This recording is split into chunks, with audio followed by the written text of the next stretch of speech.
పోలీసుల నిర్లక్ష్యం ఒక బాలిక మరణానికి దారితీసింది. తన కూతురిని ఓ బాలుడు వేధిస్తున్నాడని ఆమె తండ్రి పోలీసులకు ఫిర్యాదు చేశాడు. మరి ఆ పోలీసులు ఏం చేయాలి?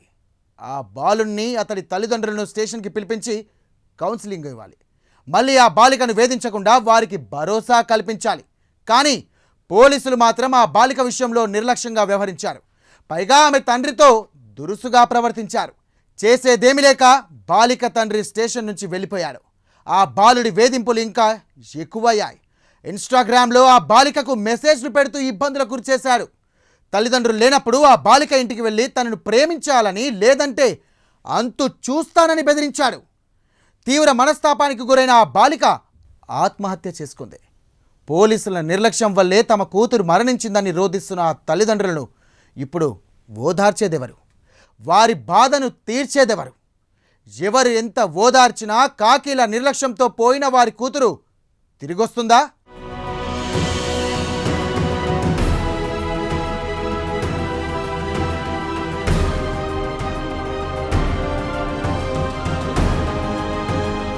హయత్ నగర్లోని రంగనాయకుల గుట్టలో కనుగూరి విజయ్, తిరుపతమ్మ దంపతులు నివసిస్తున్నారు. వారికి 2 అమ్మాయిలు, 1 కుమారుడు ఉన్నారు. వారి చిన్న కుమార్తె ప్రభుత్వ పాఠశాలలో 9వ తరగతి పూర్తి చేసింది. అయితే పానుగోటి రోహిత్ అనే స్థానిక యువకుడు గత కొంతకాలంగా బాలికను ప్రేమ పేరుతో వెంటపడుతున్నాడు.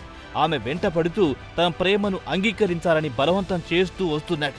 సోషల్ మీడియా ప్లాట్ఫామ్ ద్వారా బాలికను వేధిస్తున్నాడు. అయితే ఆ బాలిక తన తల్లిదండ్రులకు విషయం చెప్పింది. దాంతో వారు రోహిత్ కుటుంబ సభ్యులతో మాట్లాడి రోహిత్ ను కూడా హెచ్చరించారు. అయితే రోహిత్ తన తీరు మార్చుకోలేదు. ఆడియో, వీడియో కాల్స్, టెక్స్ట్ సందేశాలు చేస్తూ ఆమెను హింసించాడు. అతడి సోషల్ మీడియా అకౌంట్లను బాలిక బ్లాక్ చేసినా రోహిత్ తన తమ్ముడి సోషల్ మీడియా అకౌంట్ ద్వారా మెసేజ్లు పెడుతూ వేధింపులు తీవ్రం చేశారు. రోహిత్ వేధింపులు ఎక్కువ కావడంతో బాలిక తల్లిదండ్రులు పోలీసులకు ఫిర్యాదు చేశారు. కానీ వారెలాంటి చర్యలు తీసుకోకుండా నిర్లక్ష్యంగా వ్యవహరించారని బాలిక తండ్రి ఆరోపిస్తున్నాడు.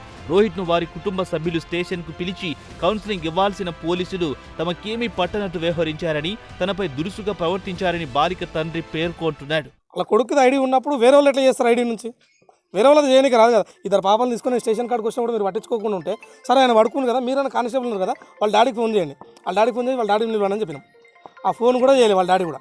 వాళ్ళ డాడీకి కూడా ఫోన్ చేయకుండా ఆయన ఎస్ఐ వచ్చిండు, ఆయన పేరు ఏదో ఉంది, నారాజు గౌడ్ వచ్చిండు. బయటకు వచ్చి ఏమన్నాడు, పేపర్ తీసుకొని ఏమన్నా లీగల్గా చూసుకోపో, అవసరం లేదు. లీగల్గా ఏం చూసుకుంటారు సార్?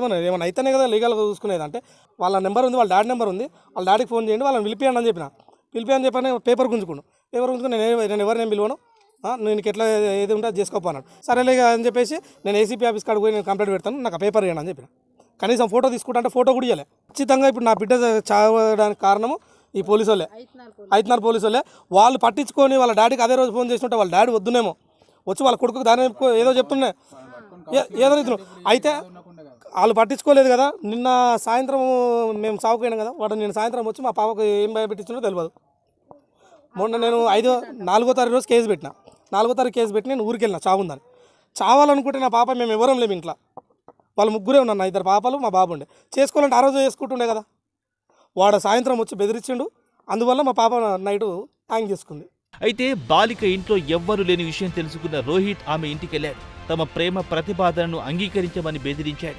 రోహిత్ వేధింపులు భరించలేక ఆ బాలిక తన ఇంట్లోని సీలింగ్ ఫ్యాన్ కు ఉరివేసుకుని ఆత్మహత్య చేసుకుంది. హయత్ నగర్ పోలీసులు కేసు నమోదు చేసి దర్యాప్తు చేస్తున్నారు. నిందితుడిపై కఠిన చర్యలు తీసుకోవాలని బాలిక కుటుంబ సభ్యులు, బంధువులు డిమాండ్ చేస్తున్నారు. కూతురు ఆత్మహత్య చేసుకుని చనిపోవడంతో ఆమె తల్లిదండ్రులు కన్నీరు మున్నీరుగా విలపిస్తున్నారు. పోలీసుల నిర్లక్ష్యం వల్లే తమ కూతురు మరణించిందని వారు ఆరోపిస్తున్నారు. మేము సాయంత్రం 4 గంటలకు పోలీస్ స్టేషన్ దగ్గరికి వెళ్తే కేసు రాసినాక 1/2 అవర్ కూర్చోమన్నారు. ఆయన రెస్ట్ తీసుకుంటున్నా అని చెప్పారు. ఇక మేము ఆగినాం. తర్వాత ఆయన బయటకు వచ్చినాక మా డాడీ అడిగితే ఇంకా పట్టించుకుంటలేరు. అంటే మీరు వెళ్ళి లీగల్గా చూసుకోరి, మాకు సంబంధం లేదు ఇది అని అన్నారు వాళ్ళు. ఫస్ట్ 6 months నుంచి అప్పుడు చెప్తే ఇక వాళ్ళ డాడీకి చెప్తే మేము చూసుకుంటలే అన్నాడు. మళ్ళీ ఇక మొన్న ఇన్స్టాగ్రామ్లో టార్చర్ స్టార్ట్ చేసిండు. అది ఇట్లా అని మెసేజ్ పెట్టిండు.